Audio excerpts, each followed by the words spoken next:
what would inhibit cholesterol synthesis? The answer to that turns out to be a transcription factor.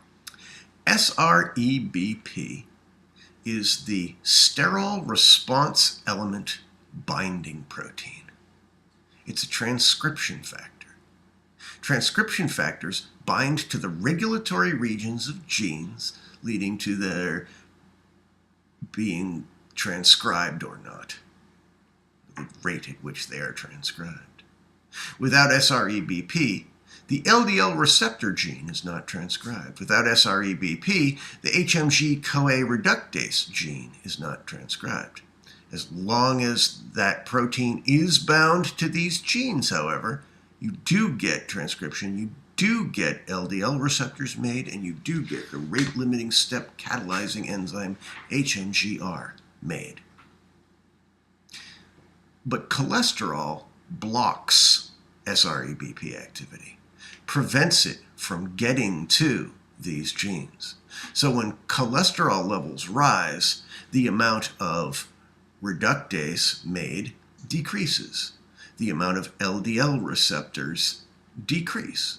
So at the extreme of this, if you're full of cholesterol, all of the SREBP is taken away.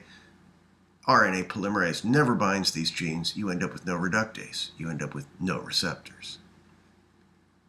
So let's look at this diagrammatically.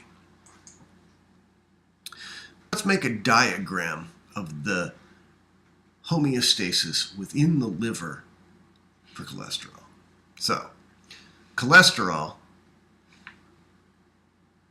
is big letter C, and cholesterol homeostasis is to be maintained.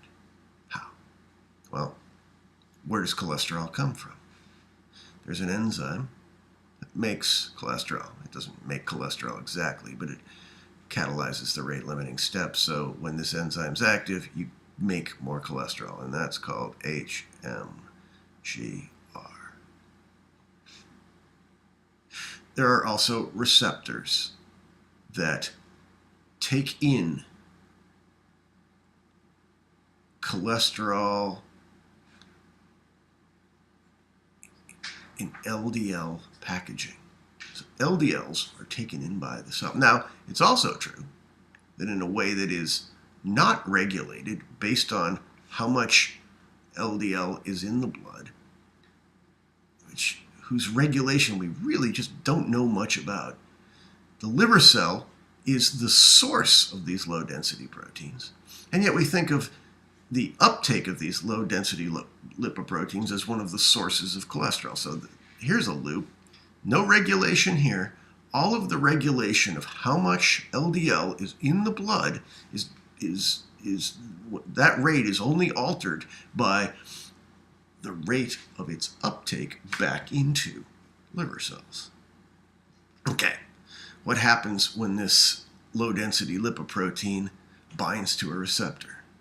In a healthy cell, that is going to lead to the endocytosis of that receptor, of that LDL, of that cholesterol. And that cholesterol is going to be released, contributing to the cholesterol population in the cell. It's also true that that receptor is going to be then returned to the membrane. Think about what changes in the return to the membrane would cause in terms of blood LDL levels or cell cholesterol levels. All right, so here's where the cholesterol comes from. Where's the negative feedback loop? Well, remember, cholesterol blocks SREBP. And SREBP activity is required for the synthesis of these receptors and for the synthesis of this enzyme. So we have a negative feedback loop. The cholesterol comes in via these two mechanisms. When it builds up, this is stopped.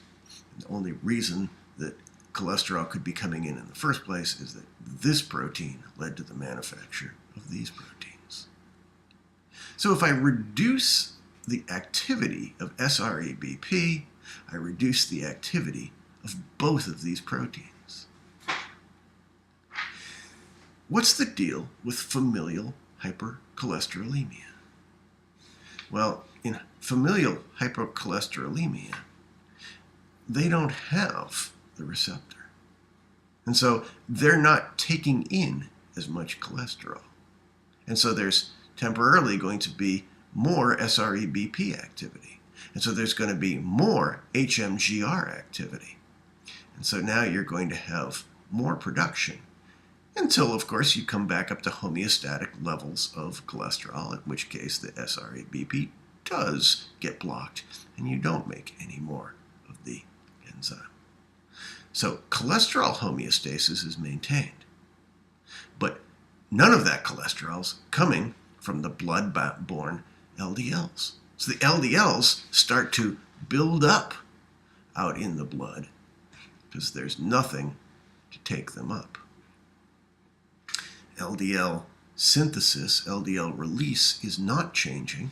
LDL uptake is eliminated.